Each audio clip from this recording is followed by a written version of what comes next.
Kamukha mo.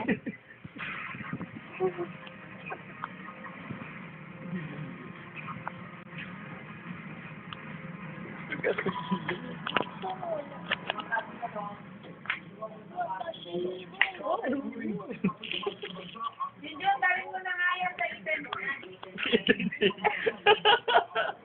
Dito, kaya ano, yaba. Hindi lang natin, hindi lang. Oh, brother. Di ba? Ha? Ginagawa mo na? Oo nga, wala pa rin eh. Maraming ginagawa yata dun eh.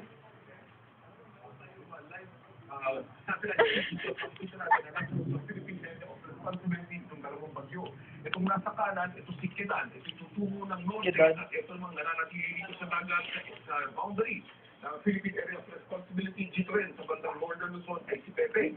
Ang Yan, ganda ba ng puro? Pepe, May bagyo na naman? si Pepe Wala sa na pagtungkol Kidan. state winds to 105 kilometers Sino per na? hour. Ay, si Pepe yan sa gilid. To 135 Kidan nga, kilometers per Kidan. hour. Ha? Ano na tama? Sa 220 kilometers north-northwest